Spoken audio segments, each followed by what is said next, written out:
how comfortable they are on certain heroes. And this time out, Diva will be going for that Baron.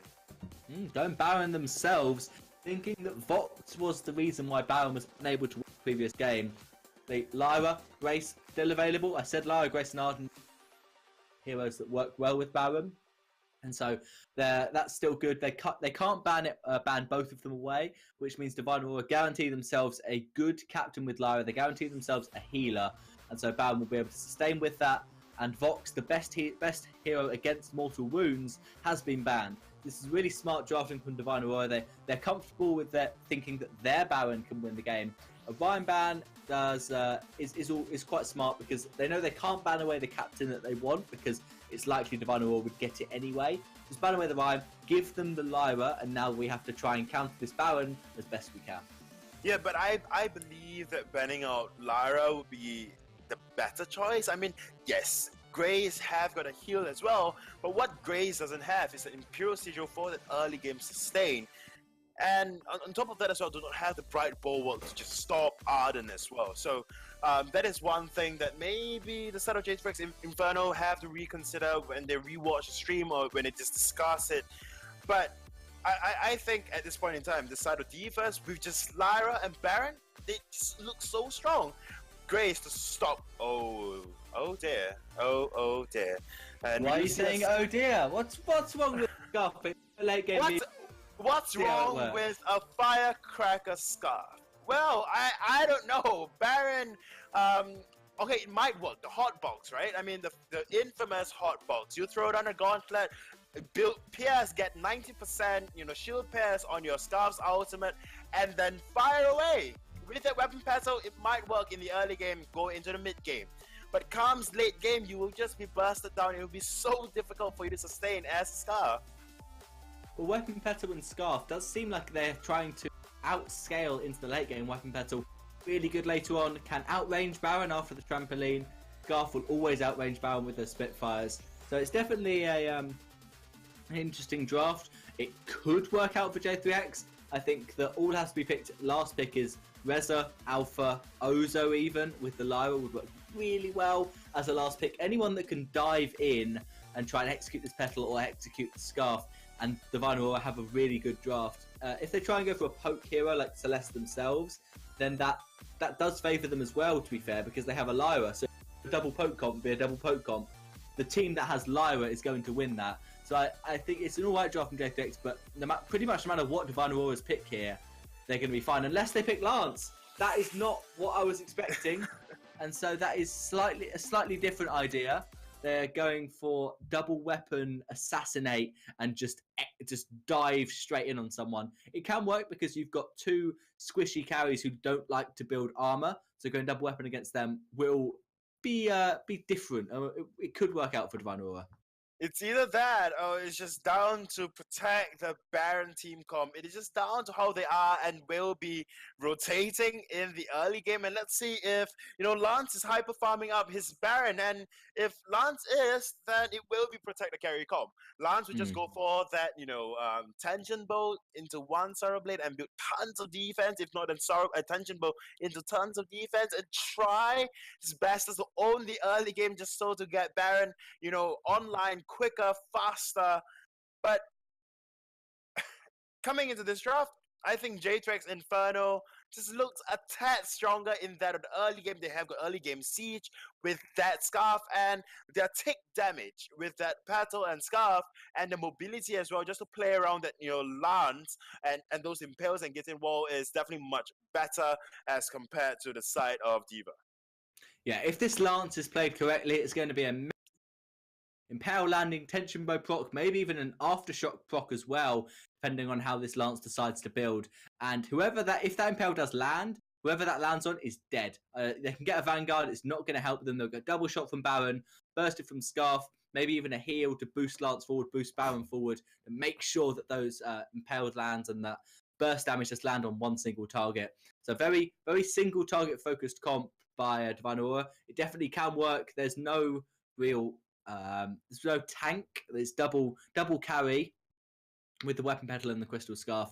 So it's definitely tough. I think late game, it will go in favour of J3X. Even though they're up against Baron, they're up against the Lance, carry Lance, who falls off really hard later on in the game, whereas Petal and Scarf will both scale up into late game. But I don't think they'll be allowed to get there because it does seem like Lance will get that on-hit burst damage. Baron will get all the farms, so he'll scale up quicker than Petal. Scarf is in jungle. She gets expensive items, so she won't get many of them. And then it will be around 15 minutes. Baron's got 4 items, Scarf has 2, and so it's a pretty simple fight for Divine Aurora. It should be. I mean, on paper, very simple fight for Divine Aurora, but I don't know. Down to execution, I mean, Baron has left quite a bad taste in my mouth. I think for the 3 times Baron has been seen in Vainglory 8, he did not quite perform at all. I think once, yes, he did perform once or 4 times. He performed once, 3 times, nah. So I'm kind of on the fence. Once again, every time there is a Baron, I am on the fence because the odds is just working against you, right? I mean, Baron, yes, you scale in the late game, but then you have to burst in the mid game once you get your tension bow.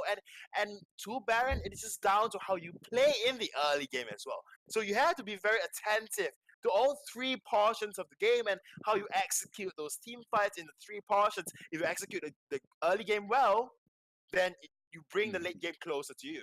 But then if you start to shake, you start to rock in the mid game, then you get trashed in the late game. Yeah, that's what the weapon lance or maybe on-hit lance is there to do. There to try and help Baron in the early game, make sure that there isn't too much aggression put in lane, that Baron isn't snowballed and unable to scale up as what happened in the first game. The Divine Aurora turning it around on J3X, doing a very similar comp back at them. We're going to have to wait and see how it's going to work out. Let us know which team you think is going to take this. Is Divine Aurora going to take it 2-0, get through to the second day simply, or will J3X take this series 1-1? We are now loading into the Halcyon Fold for the second and possibly final game of the day. So casting this match alongside yourself, Luxuria, I request you, Jewel, once again, take it away. Hello, and we are back into the second match, as you said, Mini Mitre, and of course, with me will be Luxuria, and you guys just went through that draft as confused as I was as to that Lance pickup. I mean, there is a reason you could put behind it that Mini Mitre brought up about it being just double weapon engage and the burst if you're going to be building a tension bow like a proc Lance, but there were just so many other picks, so many CP jungle dive assassin picks that were left open. Yeah, I mean, Reza would have been an excellent pickup. Heck, Ataka would have been an excellent pickup. So many other heroes that can be picked up, which will work very, very well against double squishy like iBaby, Bim on Scarf and Petal respectively, but they just decide to go for protect the Baron team comp, which I must say I'm relatively surprised. And Baron this time, not hyper farm at all. No, not hyper farmed. Is going to be seeing even with that of Spitfire on this Lance, and they're putting a lot of pressure up in this lane. We will see Baby also make their way up, but a fair bit later than the already present D.Va team comp, and they're just trying to keep Bim back. I'm not sure if they're able to really deny any of that farmbo. And there was an early candy popped on the side of J3X Inferno for some reason. They will have that sustain bear as we see the Imperial Sigil being used on Nyan, and there's going to be the Impale from Spitfire. The jump jets onto Bim, and more than likely First Blood going over early, but they need one more, just one more auto. Spitfire tried diving under turret for it. Martian's trying to get the kill. They will find the Imperial Sigil for the First Blood. I believe while that was all going on, Baby just taking their sweet time to go for the outer tree, and so a lot of resources being committed to this lane from the side of D.Va, but whether it's going to be worth it, we will just have to wait and see as Baby making the rotation up. Kahlua can fall, and they do indeed, but Nyan C now in a very bad position, and that's the problem with Baron. If you go in without your team, with your jump jets, you can easily be punished for it. Yep, you can easily be punished for that, and Nyan C do get the quickest way back to base. I mean, considering he has got no boots, and the recall takes about 2 seconds, early game death time is not exactly very long. So I guess Nyan C is appreciative for that kill. But in all seriousness, in this coming match, we saw the amount of resources, like you mentioned, put into just to kill Nibim on this battle. And I'm not saying anything but Nionc and Spitfire 101 in this early game. Yep, and there's going to be another kill going onto that pedal. They are just harsh and really hurting this pedal's economy, at least. Nionc already 33 CS over to Nibim on that pedal, sitting back at 23. So if they can continue doing this, I can see how the game would go really well for the side of Divine Aurora as they landed another Impale. And they really need to focus on snowballing this early game because it's going to be so important, that much more if they want to go for the double weapon power comp. Yep, and also I was corrected. I apologize. It is a 4 seconds recall, not a 2 seconds. So my bad. I will not make that same mistake ever again. It is 4 seconds. I remember that by heart now. But anyways, a very nice wave, a very nice kill going over to D.Va. D.Va playing very unlike that of J3X Inferno. Nionc not having a lot of items at this point in time, but yet is playing very, very aggressively. Whereas in the previous game itself, we saw J3X Inferno, they waited for Baron to get the Sorrow Blade, get the Tension Bow before they started aggressing against the opponent. Whereas for now, D.Va and the Spitfire with that Tension Bow, they are being the aggressors in this early game, and the amount of damage coming through, it is just insane right now. And they know their power spikes and they are working, rocking those power spikes and putting it to good work.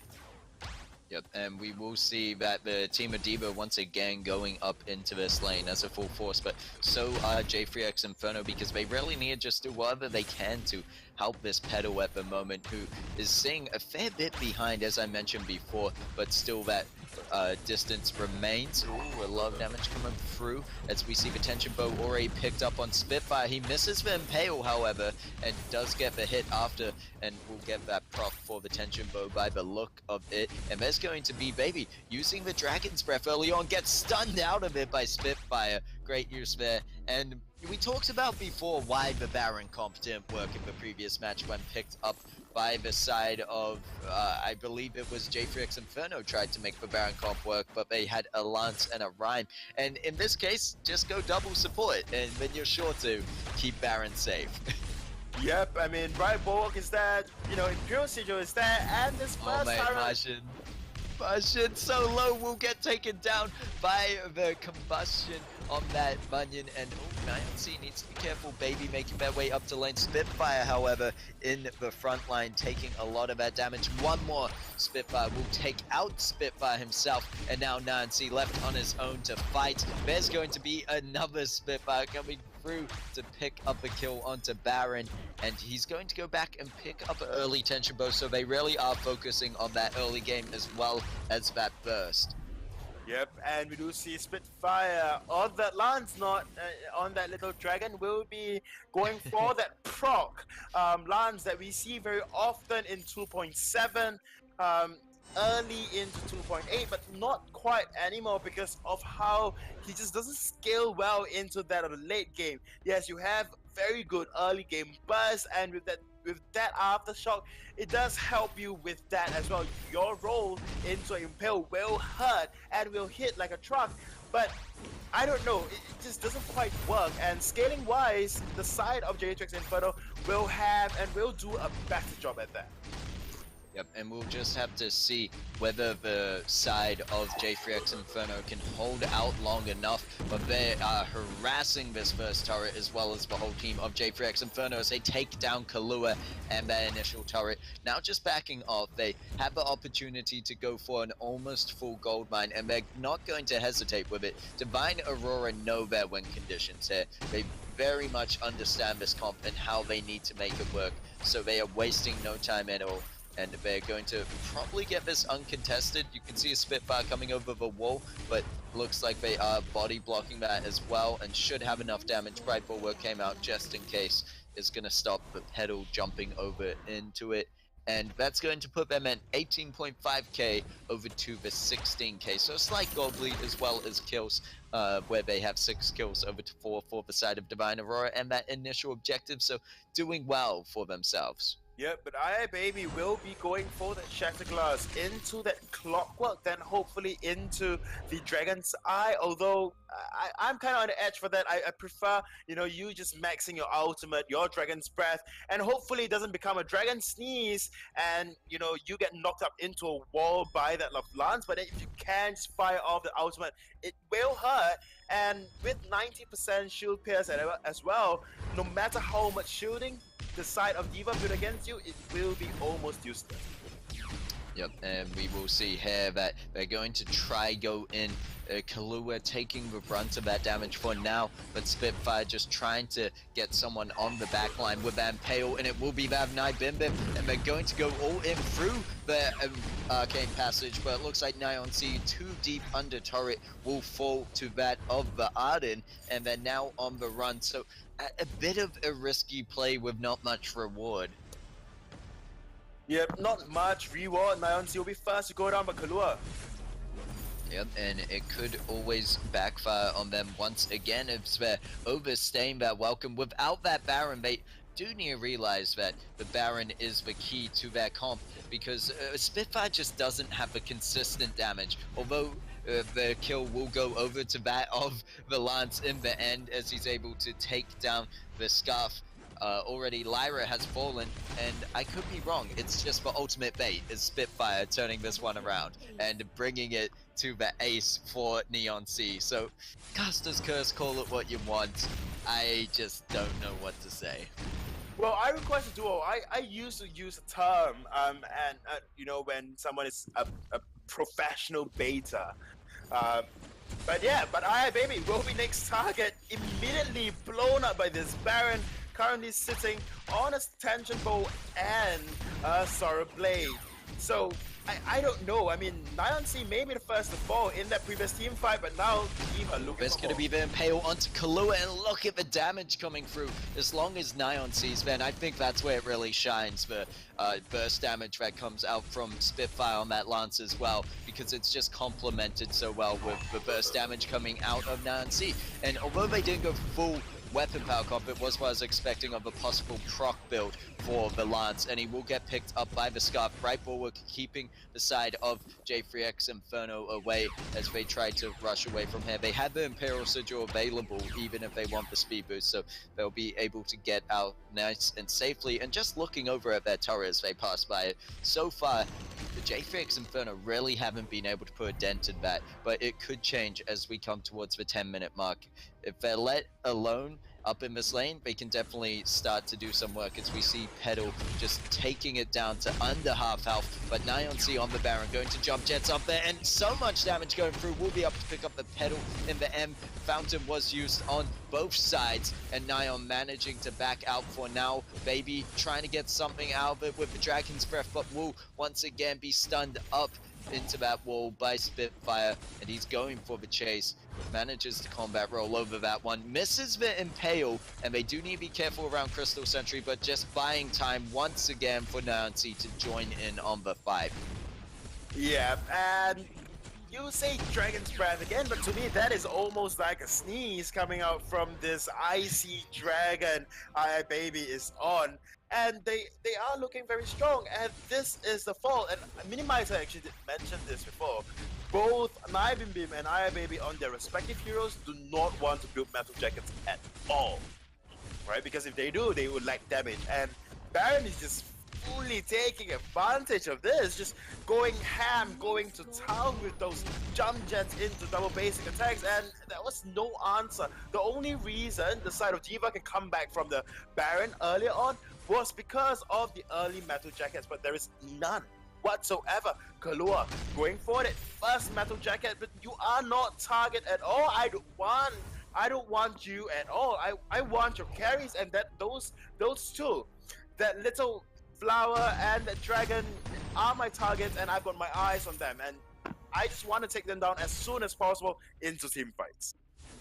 Yep, and I think it's really just Baron plays so well into these squishy targets. He's got a really good engage, especially getting the double auto off the back of the jump jets just does a lot of work there in its own. There's going to be the Impale coming through from Spitfire onto that Kahlua, and although he's in the front line tanking it up, the AoE damage somehow kills that of Scarf, and they will be able to find the kill?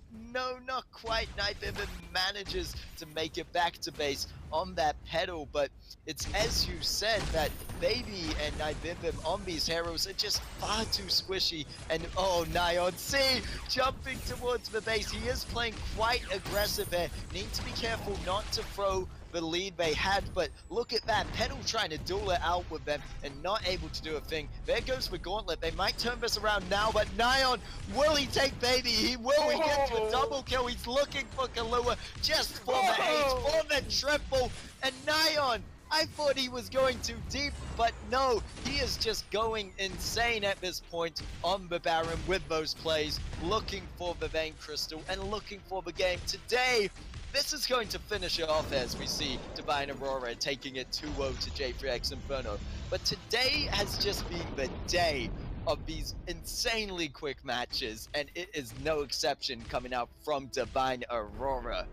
I want to say baited that Nancy just did such a good job, right? He got Spitfire to bait, he got Margin to bait, and then at the last team fight, he became the bait himself. He just went there and he has his hook out, and whoever that bites on the hook, he just takes down immediately. I had thought Baby have got enough damage to just destroy Nyon C that's sitting at a quarter health, but it's just not enough at all. Yeah, you really got to give it up for Spitfire. They're quite a master at what he's doing. And then that, just the whole team comp worked out quite well for the side of Divine Aurora. Although I was skeptical, I must say, and I believe Mini Miter was as well, hearing his reaction, saying it was not the comp he had expected at first, seeing